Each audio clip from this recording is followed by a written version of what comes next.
બેઇજિંગમાં ટિયાનાનમેન ચોક ખાતે દ્વિતીય વિશ્વયુદ્ધના અંતની 80મી વર્ષગાંઠ નિમિત્તે યોજાયેલી ભવ્ય સૈનિક કૂચમાં ચીનના રાષ્ટ્રપતિ શી જિનપિંગે, રશિયાના રાષ્ટ્રપતિ વ્લાદિમીર પુતિન, ઉત્તર કોરિયાના સર્વોચ્ચ નેતા કિમ જોંગ ઉન તથા અન્ય વિશ્વ નેતાઓનું આગમન સમયે સ્વાગત કરી અભિવાદન કર્યું.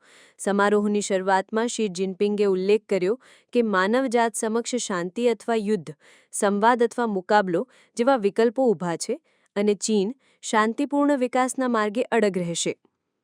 પ્રદર્શન દરમિયાન સ્થળ, નૌકા અને વાયુદળોની ટુકડીઓએ શિસ્તબદ્ધ કૂચ સાથે શક્તિ પ્રદર્શન કર્યું અને આકાશમાં લડાકુ વિમાનોએ ગઠિત ઉડાનો ભરી, જ્યારે અંતરમહાદ્વીપીય ક્ષેપણાસ્ત્રો અને બખ્તરબંધ દળોની કતારો રાજધાનીના મુખ્ય માર્ગ પર અવલોકિત થઈ. શી જિનપિંગે તિયાનાનમેન દરવાજા પરથી સમારોહનું નિરીક્ષણ કરી દળોને અભિવાદન આપ્યું અને બાદમાં ચાંગાન માર્ગ પર કૂચની સમીક્ષા કરી.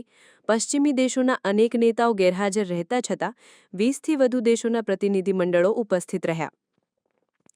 વિશ્લેષકોના મત મુજબ આ પ્રદર્શન ચીનની સૈનિક આધુનિકતા અને રાજનૈતિક વ્યાખ્યાનનો સશક્ત સંદેશ છે, જેમાં પુતિન અને કિમની હાજરી પ્રતિકાત્મક રીતે ઉભરી આવી છે. કડક સુરક્ષા વ્યવસ્થાઓ, માર્ગબંધો અને વ્યાપક પૂર્વ તૈયારીઓ વચ્ચે યોજાયેલા આ સમારોહ બાદ બેઇજિંગ, મોસ્કો, પ્યોંગયાંગ વચ્ચે સુરક્ષા સહકાર વધારાની સંભાવનાઓ અંગે ચર્ચા તેજ થઈ છે, જ્યારે ચીને ફરીથી સર્વસમાવેશક શાંતિપૂર્ણ વિકાસ અને સહભાગી ભવિષ્યની પ્રતિબદ્ધતા દોહરાવી છે.